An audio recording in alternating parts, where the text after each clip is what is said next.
Baik, bercakap mengenai pelaburan. Banyak sebenarnya bentuk-bentuk pelaburan yang ada di pasaran untuk anda pilih. Ada pelaburan dari segi fizikal, ada pelaburan digital. Yang mana satu pilihan anda di luar sana? Satu pelaburan yang menarik perhatian orang ramai kini ialah pelaburan emas.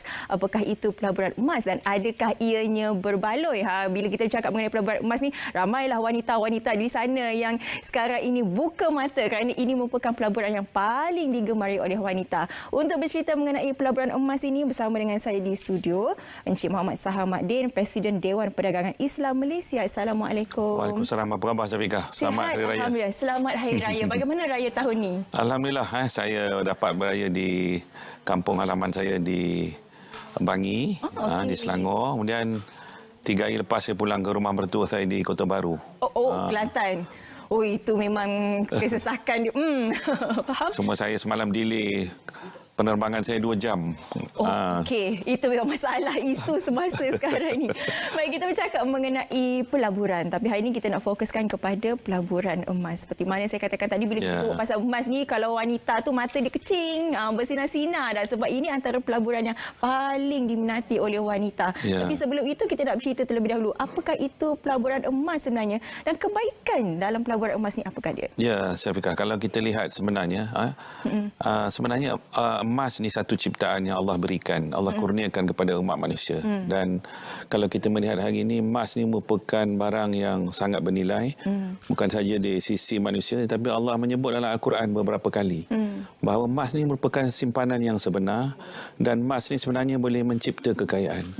Cuma kita dalam konteks kehidupan kita, gaya hidup kita, kita hanya melihat emas itu sebagai suatu barang hiasan, barang yang mungkin perhiasan. Bila kata perhiasan ni maknanya benda yang suka nak ditunjuk-tunjukkan, suka dipamerkan. Tetapi kita kurang melihat ianya dari sudut pelaburan dan juga ekonomi. Ini yang sebenarnya sampai masanya saya sebagai Presiden Dewan Perdagangan Islam Malaysia mahu hari ini kita melihat bahawa membawa masyarakat keluar daripada kepompong itu. Jangan melihat emas itu sebagai barang hanya digunakan sebagai perhiasan simpanan, kerana kalau kita tidak kaitkan dengan ekonomi. Ini insya-Allah kita akan kembangkan perbincangan ini pada hari ini.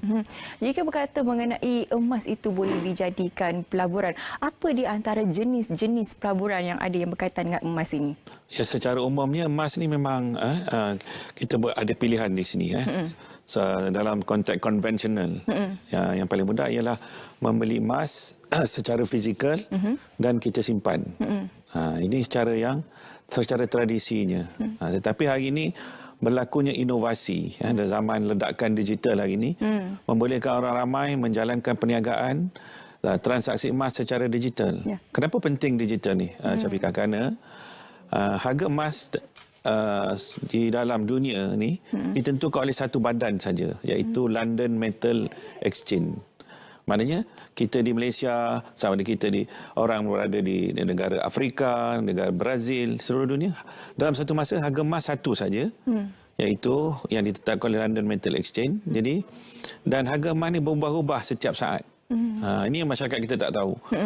Jadi, macam mana cara kita nak mendapat peluang dari segi kenaikan dan penurunan emas ni? Maknanya, adanya solution digital, kita boleh membeli emas, katakan berlaku penurunan harga emas pada waktu 11 malam, contohnya 10 malam. Kalau secara fizikal, macam mana kita nak beli emas pada waktu malam? Kedai pun dah tutup.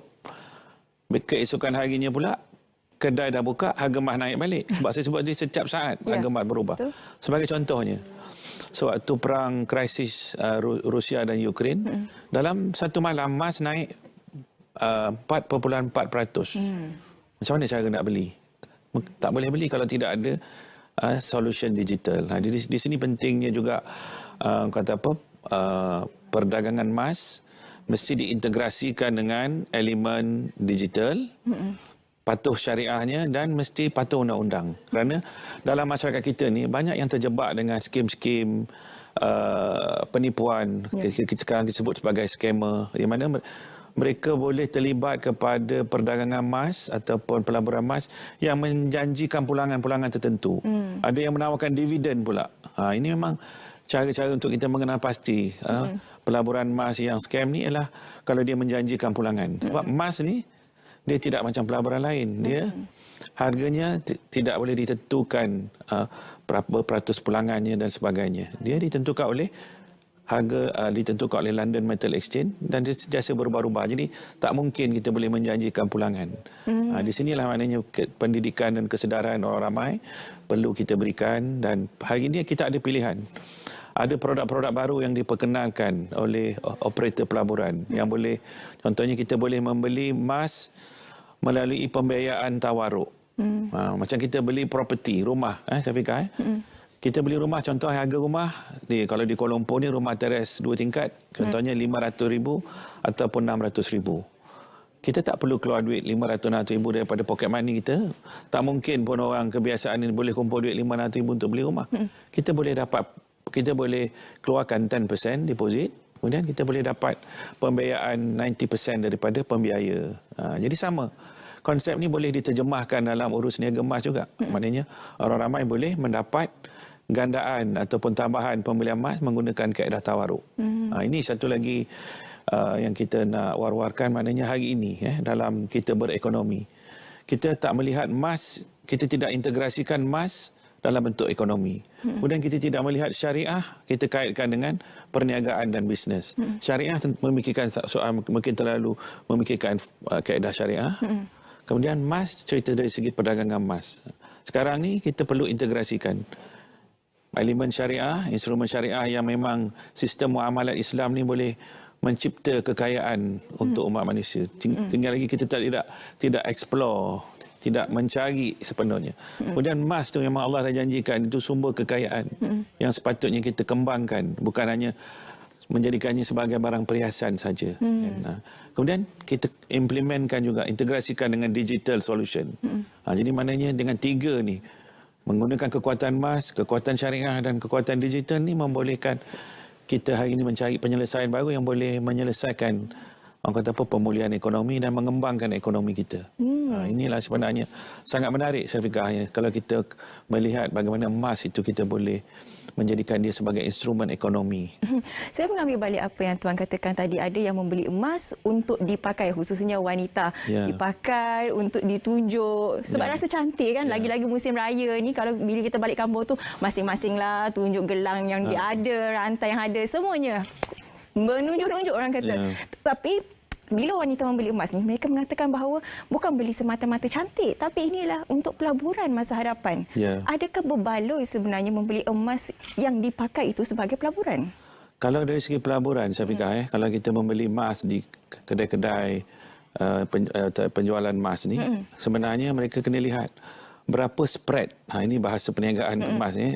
Spread tu maknanya berapa kadar keuntungan yang kedai tu ambil daripada harga emas tu kepada kita yang kita nak beli. Jadi saya sebutkan tadi, masyarakat kita sepatutnya tahu. Sekarang ada online, kita boleh cek dalam Google berapa harga LME. Kemudian kita pergi kedai emas, kita tengok berapa harga yang mereka jual. Di situ kita tahu. Ada kadang-kadang dijual sehingga spread ni 30 hingga 40%. Jadi kalau nak dapat keuntungan dari segi pelaburan tu, emas ni hanya naik lebih kurang antara 20 hingga 25% saja setahun. Jadi kalau beli barang perhiasan, awal-awal beli tu dah kena markup 30%. Kemudian bila kita nak pakai duit, kita nak jual, dia akan potong atau markdown lagi 20%. Macam mana nak untung? Jadi hari ini solusinya ialah dengan menggunakan pembelian secara digital. Maknanya spreadnya rendah dan kita boleh jual balik pada harga London Metal Exchange. Carilah produk-produk yang ada dalam pasaran yang memperkenalkan konsep digital di mana spreadnya rendah. Sewaktu kita beli, dan bila kita jual, kita tidak dikenakan markdown yang terlalu tinggi. Jadi ini formula yang harus dipelajari oleh masyarakat awam supaya mereka tidak hanya terikut-ikut. Orang kata kedai itu murah, dia serbu kedai itu sampai pecah kedai itu. Jadi sedangkan mereka tak tahu yang pembelian mereka itu tidak membolehkan mereka mendapat keuntungan yang cepat. Ya, betul. Sebenarnya bukan emas itu yang boleh berikan kekayaan, tapi ilmu. Kalau ada ilmu, apa saja boleh jadikan kita kaya sebenarnya. Jadi bercakap mengenai ilmu ini, bagi mereka yang baru sahaja nak melakukan melakukan pelaburan. Tetapi mereka mahukan keuntungan yang cepat. ROI itu dapat cepat. Adakah sesuai dengan pelaburan emas ini? Ya, sesuai dengan syarat mereka mengetahui satu memilih produk emas tu, syarikat yang menjual tu, keturunan emas tu mesti dipastikan dulu betul kan. Kemudian melihat macam mana formula dia. Kalau hanya membeli emas yang barang perhiasan untuk dapat keuntungan, memang lambatlah Syafiqah. Mungkin mak saya, tadi saya tanya dia, kata mak beli rantai ni berapa? Dia kata dulu beli dalam 1,700. Tapi dengar kata sekarang dah 5,000. Saya tanya, lepas tu saya bila mak beli? Masa kamu mula-mula nak lahir, lepas lahir tu. Maknanya dah dekat 50 tahun. Jadi tak menarik lah. Maknanya kalau sampai tunggu 40 tahun baru nak meningkat dia punya nilai 3 kali ganda. Tapi maknanya sebab dia beli barang perhiasan. Jadi hari ini kita dari segi pemilikan harta Syafiqah. Kalau kita nak berbicara tentang pelaburan dan bisnes, kita membeli emas untuk tujuan apa? Untuk tujuan perhiasan atau untuk tujuan pelaburan? Kalau untuk tujuan pelaburan, kita ada banyak pilihan. Kita boleh membeli emas menggunakan platform digital satu yang kita tak perlu tengok pun. Sebab orang perempuan ni Syafiqah, kalau dia pakai cincin ke gelang, dia tengok di jari dia, beli 1,000, sekarang harga 5,000, belum tentu dia nak jual. Sebab dia tengok hari-hari. Cantik pula tu kan, sayang nak lepas kan. Tapi kalau digital, dia tak tengok. Dia tengok angka je. Beli 1,000, dalam masa 2 tahun dah jadi 5,000. Dia secara psikologi ni orang dia tak akan sentimental. Tapi kalau dia tengok hari-hari, lagi dia susah lah nak jual sebab dia rasa sayang tu kan. Ini satu benda yang biasa dalam masyarakat kita. Manusia kan, naluri dia memang macam tu. Tapi kalau kita bercerita pelaburan, kita tak boleh sentimental. Maknanya kalau masanya sampai untuk kita boleh jual, kita boleh jual. Jadi inilah kaedah perniagaan emas secara baru, menggunakan kaedah digital.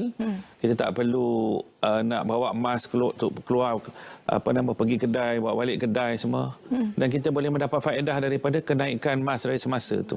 Emas setiap kali emas naik, kita boleh jual beli. Dan ini telah diwujudkan oleh beberapa platform pelaburan emas yang kita boleh cari dalam pasaran. Dan paling penting, kena lihat dari segi aspek kepatuhan syariah dia. Sebab bila kita sebut emas digital tu bukan emas digital, transaksinya secara digital. Tapi emas mesti wujud. Itu konsep yang dibenarkan dalam konsep syariah. Maknanya emas mesti wujud, ada sertifikatnya, ada dokumennya untuk nak memastikan emas tu benar-benar wujud dan boleh dijadikan transaksi. Jadi ini pentinglah Syafiqah, sebab ramai anak-anak muda sekarang ni mereka memerlukan pendapatan. Bila dalam soal nak mencari pekerjaan susah, jadi mereka cuba mencari jalan untuk menjana pendapatan. Dan banyak juga yang terjebak dengan skim-skim pelaburan yang satu yang tidak patuh syariah, kedua yang tidak legal. Jadi ini yang penting, kita kena memberikan mereka alternatif, memberikan mereka pilihan untuk mereka mencari sumber pendapatan melalui pelaburan emas ni. Dan carilah pelaburan yang emas yang patuh syariah, yang dari segi patuh undang-undang, dan kita boleh rujuk.